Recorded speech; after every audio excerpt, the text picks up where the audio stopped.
The blinds of Mrs. Peniston's drawing room were drawn down against the oppressive June sun, and in the sultry twilight, the faces of her assembled relatives took on a fitting shadow of bereavement. They were all there, Van Alstynes, Stepneys, and Nelsons, even a stray Peniston or two. The Peniston side was secure in the knowledge that the bulk of Mr. Peniston's property went back, while the direct connection hung suspended on the disposal of his wife's private fortune and on the uncertainty of its extent. Jack Stepney, in his new character as the richest nephew, tacitly took the lead, emphasizing his importance by the deeper gloss of his mourning and the subdued authority of his manner, while his wife's bored attitude and frivolous gown proclaimed the heiress's disregard of the insignificant interests at stake. Old Ned Van Alstyne, seated next to her, twirled his white moustache to conceal the eager twitch of his lips, and Grace Stepney, red-nosed and smelling of crepe, whispered emotionally to Mrs. Herbert Nelson, "I couldn't bear to see the Niagara anywhere else." A rustle of weeds and quick turning of heads hailed the opening of the door, and Lily Bart appeared, tall and noble in her black dress, with Gertie Farish at her side. The women's faces, as she paused interrogatively on the threshold, were a study in hesitation.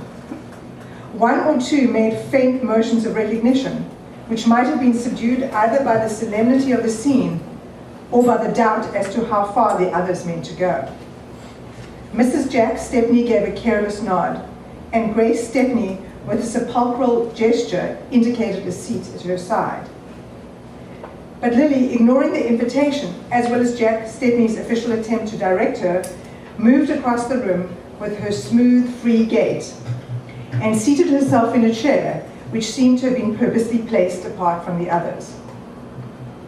It was the first time that she had faced her family since her return from Europe 2 weeks earlier.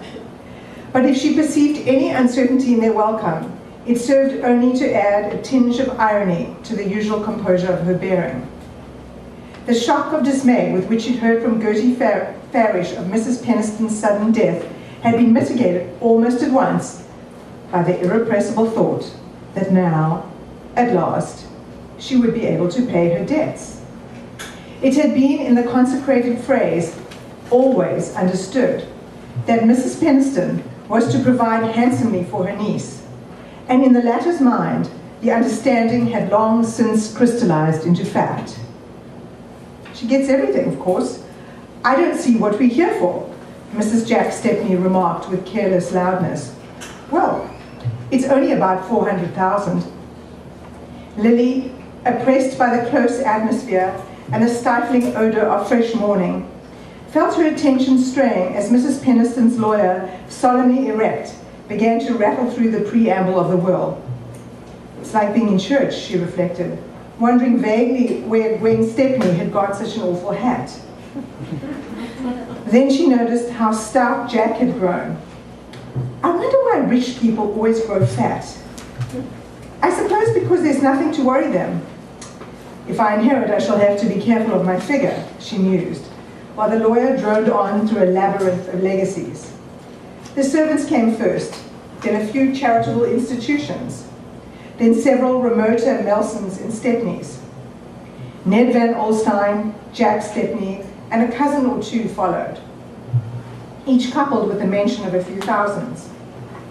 Lily wondered that Grace Stepney was not among them. Then she heard her own name.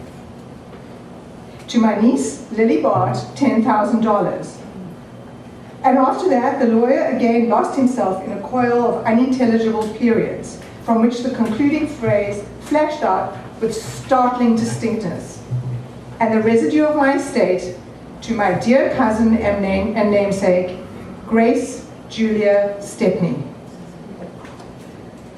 There was a subdued gasp of surprise and a surging of sable figures toward the corner in which Miss Stepney wailed out her sense of unworthiness through the crumpled ball of a black-edged handkerchief.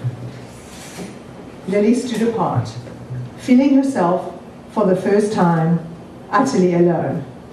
No one looked at her. No one seemed aware of her presence. and under her sense of the collective indifference came the acuter pang of hopes deceived. Disinherited. She had been disinherited, and for Grace Stepney. She met Gertie's lamentable eyes, fixed on her in a despairing, affected consolation, and the look brought her to herself. There was something to be done before she left the house, to be done with all the nobility she knew how to put into such gestures. She advanced to the group about Miss Stepney, and holding out her hand, said simply, "Dear Grace, I am so glad." The other ladies had fallen back at her approach, and a space created itself about her. She paused a moment, glancing about her, calmly taking the measure of her situation. She heard someone ask about the date of the will. She caught a fragment of the answer, something about a sudden summons and an earlier instrument. Then the tide of dispersal began to drift past her, and Miss Bart and Gertie found themselves almost alone in the purple drawing room, which, more than ever, in its stuffy dimness, resembled a well-kept family vault in which the last corpse had just been decently deposited. Without Miss Peniston's legacy, Lily must seek other means of survival. She is taken on by the Gormers, a reviste couple who want an introduction into society. But their relationship ends when Bertha Dorset tells them the same rumors about Lily that made Mrs. Peniston change her will. Carrie Fisher suggests that Lily marry Sim Rosedale. He and Lily go for a walk in Central Park. As Lily walked beside Rosedale, shrinking in every nerve from the way in which his look in turn made free of her, yet telling herself that this momentary endurance of his mood was the price she must pay for her ultimate power over him. But his dapper self-confidence seemed impenetrable, and she had a sense of something hard and self-contained behind the superficial warmth of his manner.